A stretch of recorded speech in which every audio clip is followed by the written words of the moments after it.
Good morning and welcome to my YouTube channel Helpline English once again. ये मेरी चौथी video है series में जो हमने शुरू की थी बेसिक इंग्लिश की, और हम बात कर रहे थे डेफिनेट और इनडेफिनेट आर्टिकल्स की। उसके बारे में मैं काफ़ी कुछ बता भी चुका हूँ, लेकिन मैं थोड़ा सा रिवाइज़ करता हुआ चलता हूँ ताकि आपको पिछली बातें याद रहें। हम बात कर रहे थे द की, कि द हम उन चीज़ों से लगाते हैं, उन पहले लगाते हैं जो अपने आप में अनोखी या बहुत अनूठी होती हैं या अपने आप में मात्र एक उदाहरण होती हैं। उन जैसा कोई दूसरा एग्जाम्पल, कोई दूसरा उदाहरण नहीं होता है। The Ganga, the Yamuna, the Saraswati, the Brahmaputra, ये नदियाँ अपने आप में एक हैं। ये ऐसा नहीं है कि हिंदुस्तान में 70-80 नदियाँ हैं कि आप कहें साहब मेरे घर के पास से ब्रह्मपुत्र गुजरती है और मेरे मोहल्लेदार के पास घर के पास से गंगा गुजरती है। ऐसा तो नहीं हो सकता। जहाँ से गुजरती है वो एक ही है और उस जैसी कोई दूसरी नदी नहीं है। गंगा एक है, यमुना एक है, तो ये एक नदी का नाम है। पहाड़ों के नाम the mount Everest, the Alps. Mount Everest एक ही है, एल्प्स पर्वत श्रृंखला, पर्वतीय श्रृंखला मात्र एक है पूरी दुनिया में, उस जैसी कोई दूसरी श्रृंखला नहीं है। तो दी एल्प्स, क्योंकि एल्प्स ए से शुरू हो रहा है, पहाड़ हैं, पहाड़ों का नाम है दी एल्प्स। द माउंट एवरेस्ट ये भी आप जानते हैं। तो ये क्योंकि अपने आप में अकेले हैं और एक हैं और इन जैसी कोई दूसरी मिसाल नहीं है, तो इसमें हम द लगाएंगे, ठीक। और मैंने आपको बताया घर के जितने भी नाम होते हैं, घर के जगहों के नाम, घर में जो भी हिस्से होते हैं, जो भी पार्ट्स या पोर्शंस होते हैं उसके, कि ये किचन है, ये हमारा लिविंग रूम है, ये हमारा डाइनिंग रूम है और ये हमारा बेडरूम है, तो उन सब से पहले द लगेगा। गैराज और लॉन से पहले भी लगेगा, स्टोर रूम से भी पहले लगेगा, वॉशरूम, बाथरूम, टॉयलेट, इनसे भी पहले लगेगा। अब एक मैं आपको रूल इस वीडियो में बताने जा रहा हूँ द का, जो बहुत बहुत इम्पॉर्टेंट है, जो समझा जा सकता है या प्रैक्टिकली यूज़ किया जा सकता है, लेकिन इसको रटा नहीं जा सकता एक परिभाषा की तरह के किसी व्यक्ति, वस्तु अथवा जाति या भाव के नाम को हम संज्ञा कहते हैं या फलानी चीज़ को क्रिया कहते हैं। इस तरह की परिभाषा, इसे परिभाषित नहीं किया जा सकता, इसे समझा जा सकता है। But this is one of the most important rules of the. इसको अच्छी तरह समझ लीजिए, मैं बहुत ध्यान से समझाऊंगा। ये आपको या तो समझ में आ गया या नहीं समझ में आया। चांसेस हैं कि समझ में आ जाएगा, क्योंकि अपनी वीडियोस में मैंने I have kept the use of English to a minimum, इसीलिए कि मेरे बहुत से बहन भाई इंग्लिश के लेक्चर्स को, इंग्लिश की लंबे चौड़े भाषणों को नहीं समझ पाते हैं। हालांकि वो बहुत अच्छी इंग्लिश होती है, लेकिन उस अच्छी इंग्लिश का क्या फ़ायदा जब किसी को समझ में ना आए। अल्हम्दुलिल्लाह आई कैन स्पीक इंग्लिश, लेकिन मैं वहाँ बोलता हूँ जहाँ मुझे लगता है कि इंग्लिश की ही ज़रूरत है। इंग्लिश के बगैर और किसी चीज़ से काम नहीं चलेगा। बहरहाल हम आते हैं मतलब की बात पर। तो ये द का रूल ध्यान रखिए, बहुत इंपॉर्टेंट है। मैं बिल्कुल एक एक लफ्ज़, एक एक शब्द जमा कर और समझा कर बता रहा हूँ, इसको अच्छी तरह समझने की कोशिश करिए। जब वक्ता और सुनने वाला, मतलब जिस क्या कहते हैं हम, ऑडियंस सुनने वाले, और श्रोता मतलब जिन्हें हम कहते हैं सुनने वाले, और स्पीकर बोलने वाला, ऑडियंस सुनने वाले या सुनने वाला, जब दोनों जानते हैं कि किस चीज़ की बात हो रही है, उसको बताने की ज़रूरत नहीं है। मैं क्लासरूम में बैठा हूँ, पढ़ा रहा हूँ, मैंने बच्चों से कहा look at the white board, तो बच्चे कहाँ देखेंगे? डस्टबिन में देखेंगे, मेज़ के नीचे देखेंगे, कुर्सी के पीछे देखेंगे, क्लास के बाहर झांक कर देखेंगे खिड़की में से कि वाइट बोर्ड कहाँ है, या सीधे सीधे उनकी नज़रें वाइट बोर्ड पर जाएंगी?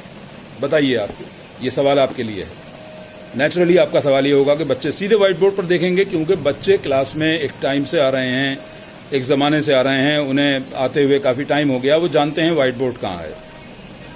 तो मैं कहूँगा look at the white board, white board की ओर देखिए, क्योंकि बच्चे वाइट बोर्ड को जानते हैं।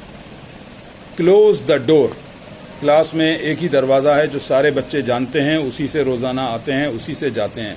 तो मैं ये नहीं कह सकता क्लोज डोर, मुझे द हर हालत में लगाना पड़ेगा। बिना द लगाए ये सेंटेंस, ये इम्पेरेटिव सेंटेंस, आज्ञावाचक, कि close the door, open the window, turn on the fan. कौन सा पंखा? घर जाकर चलाना है उस बच्चे को, या किसी दूसरे कमरे में जाकर चलाना है, या प्रिंसिपल के ऑफिस में चलाना है? जिस कमरे में वो बैठा है, जिस क्लास रूम में बैठा है, गर्मी हो रही है और पंखा लगा हुआ है, मैंने कहा टर्न ऑन द फैन, पंखा चला दो बेटे। तो टर्न ऑन फैन नहीं हो सकता, टर्न ऑन द फैन होगा। तो क्योंकि वो बच्चा जानता है कि मेरा इशारा कौन से पंखे की तरफ है। बच्चा एक किताब में से पढ़ रहा है, मैंने देखा कि वो कुछ गलत पढ़ रहा है, मैंने कहा इसमें गलत लिखा होगा, गिव मी द बुक। कौन सी बुक देगा वो मुझे? किसी अलमारी में से निकालेगा, मेज की ड्रॉर में से निकालेगा, घर से या बैग में से निकाल कर लेकर आएगा। जो पुस्तक, जो किताब उसके हाथ में है, उसकी तरफ मेरा इशारा है, जो वो जानता है और मैं भी जानता हूं। मुझे भी मालूम है कौन सी बुक है और उस बच्चे को भी मालूम है कौन सी बुक है। मैंने give me the book, let me see, जरा मैं देखूं, मैं देखता हूं, मुझे देखने दो, इसमें क्या गलत लिखा हुआ है, तुम गलत क्यों पढ़ रहे हो। तो जब, याद रखिए, बोलने वाला और सुनने वाला दोनों जानते हैं कि हम किस चीज की ओर इशारा कर रहे हैं, किस चीज की बात कर रहे हैं, तो हम उसमें अनिवार्य रूप से लाजमी तौर पर द लगाए बगैर बात नहीं कर सकते। घर में एक ही टीवी होता है, हर घर में, हर कमरे में, हर एक के पास। हम तो मध्यम वर्ग के हैं भाई, मिडिल क्लास के, तो हमारे यहाँ तो एक ही होता है। कुछ लोग ऐसे भी हैं जो बहुत मतलब वेल्दी हैं, अल्हम्दुलिल्लाह, खाते पीते हैं, उनके हर कमरे में एक एक अलग हो सकता है, बच्चों का अलग हो सकता है, बड़ों का अलग हो सकता है। लेकिन आम तौर पे जो कॉन्सेप्ट है वो ये है कि एक घर में एक टीवी, एक फ्रिज। अब हर एक कहे कि मेरा फ्रिज, मेरा वाला फ्रिज, जरा मेरे फ्रिज में से बॉटल लेकर आओ पानी की, ऐसा तो नहीं होता है। एक ही फ्रिज है, उसकी बात हो रही है तो द फ्रिज होगा। अगर एक ही टीवी है और उसकी बात हो रही है, turn on the TV, there is very good news. TV खोलिए, बहुत अच्छी खबर है। तो वो क्या खबर है वो तो बात की बात है, लेकिन टीवी से पहले क्या लगेगा? अगर घर का एक एक बच्चा, घर में काम करने वाली मेहरी, आया, नौकर, सब जानते हैं कि वो टीवी कौन सा है, कहाँ पर है, किस ब्रांड का है, क्या उसकी परेशानियां हैं, कितनी देर में चलने के बाद बंद हो जाता है, उसकी तस्वीर गायब हो जाती है, जो भी होता है, मतलब लोग जानते हैं उस टीवी को। तो टर्न ऑन द टीवी, ठीक, टीवी खोल दीजिए, फलाना सीरियल देखना है या फलानी फिल्म देखना है, कुछ भी है, मतलब मैं जानता हूं कि वो कौन सा टीवी है। ये एक बहुत इंपॉर्टेंट रूल है द का। दूसरा रूल द का जो बहुत इंपॉर्टेंट है वो ये है कि जब हम किसी चीज को विशेष रूप से उसे बहुत खास बनाकर, पर्टिकुलराइज कर बहुत खास तरीके से या विशेष रूप से उसका तस्करा करते हैं, उसका उल्लेख करते हैं। The book I gave you, the book I gave you, वो किताब जो मैंने तुम्हें दी थी। मैं दुनिया की सारी किताबों की, सारी लाइब्रेरीज की, सारे बुक स्टोर्स की बात नहीं कर रहा हूं, उनकी किताबों की। मैं सिर्फ और सिर्फ केवल उस बुक की बात कर रहा हूं जो मैंने तुम्हें दी थी। The book I gave you. तो ये एक खास बुक है, एक विशेष बुक है।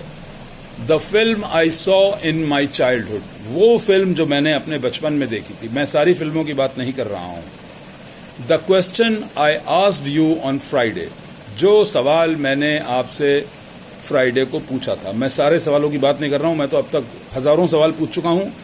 मैं उन सारे सवालों की बात नहीं कर रहा हूं, मैं केवल सिर्फ और सिर्फ उस सवाल की बात कर रहा हूं जो मैंने फ्राइडे को अपने स्टूडेंट्स से क्लासरूम में पूछा था। तो I am talking about the question I asked on Friday. मैं उस सवाल की बात कर रहा हूं जो मैंने फ्राइडे को अपने स्टूडेंट्स से पूछा था। इस रूल के साथ हम किसी भी दुनिया की चीज से पहले द लगा सकते हैं। ये अपवाद है उस नियम का जो मैंने अपनी दूसरी वीडियो में बताया था कि हम द हर जगह नहीं लगा सकते। वो नियम था, ये अपवाद है कि हम द हर जगह लगा सकते हैं। शर्त यह है कि मैं उसका जिक्र विशेष रूप से करूं। मैंने LLB मुरादाबाद से किया। मुरादाबाद एक शहर है, शहर के नाम से पहले द नहीं लगता है। अशोक चौधरी मेरा एक दोस्त था, मेरा क्लास फेलो था, द अशोक चौधरी मैं नहीं कह सकता। इंसानों के नाम से पहले, लड़के लड़कियों के नाम से पहले द नहीं लगता है, ठीक। लेकिन कब लगता है? सिचुएशन अगर वैसी होती है, मतलब मैं उसका खास तरीके से उल्लेख कर रहा हूं। तो इसलिए the Moradabad I saw in 1990, वो मुरादाबाद जो मैंने 1990 में देखा था, मैं उस मुरादाबाद की बात कर रहा हूं। आज के मुरादाबाद की बात नहीं कर रहा हूं कि जब वहां खड़े होने जाने की जगह भी नहीं है, ट्रैफिक इतना ज़बरदस्त है। मैं जब LLB कर रहा था तो मुरादाबाद में इतनी भीड़, इतना भागम दौड़, इतने ट्रैफिक जैम्स नहीं होते थे। तो I am talking about the Moradabad of 1990। ऐसे में मुरादाबाद से पहले द लग जाएगा। Dubai is not the same Dubai. Same से पहले हमेशा द लगेगा। और दुबई, मैं उस दुबई की बात कर रहा हूँ। दुबई वैसा दुबई नहीं है जैसा मेरे टाइम में था जब मैं गया था वहाँ, या मैंने देखा था पहली बार। तो that Dubai is not the same Dubai. The same Dubai, वही वाला दुबई अब नहीं है। अब बहुत बदल गया है, बहुत नई बिल्डिंग्स बन गई हैं, बहुत सी पुरानी बिल्डिंग्स हटा दी गई हैं, बहुत से और स्ट्रक्चरल चेंजेस आ गए हैं बिल्डिंग्स में और सारी चीज़। बहुत से नए मॉल्स खुल गए हैं, बहुत से नए होटल्स और रिजॉर्ट्स और क्या क्या हो गया है वहाँ पर। तो दुनिया बदल गई है।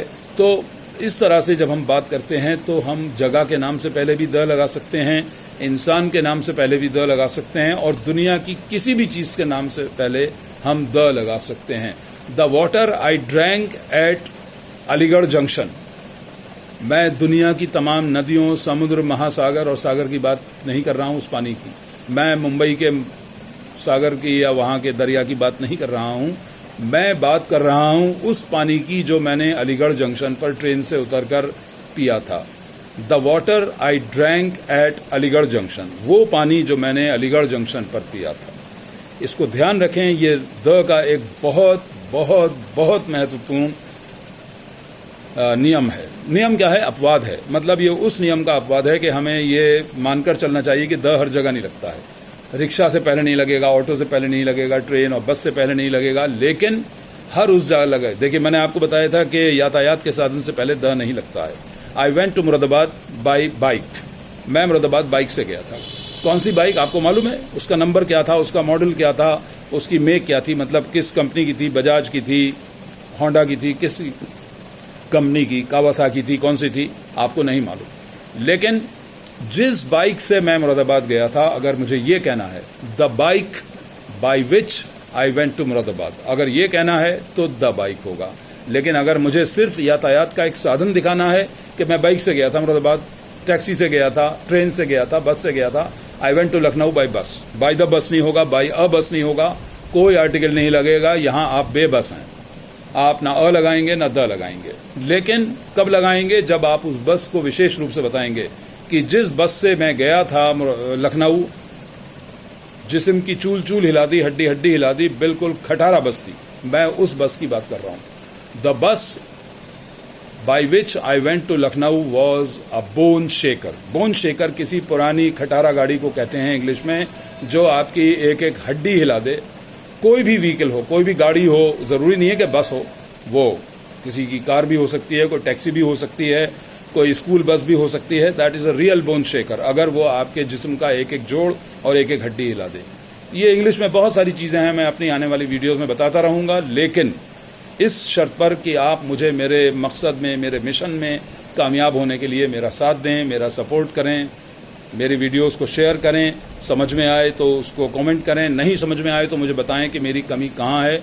मुझे उससे कोई नाराजगी नहीं होगी कि आप कहें कि साहब आपने इतने सीनियर और बूढ़े टीचर को ये कह दिया, आपने उसकी आलोचना कर दी। नेवर। इससे आपकी आलोचना से मेरा मनोबल बढ़ेगा, मेरा हौसला बढ़ेगा कि मैं कहाँ कम हूँ, कहाँ ज्यादती कर रहा हूँ। So please do like, share and subscribe my videos. It's a request.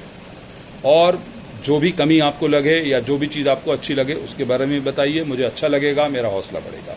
With that I and today's class and today's video and meet you all, see you all in my next video inshallah very soon. Thank you very much guys.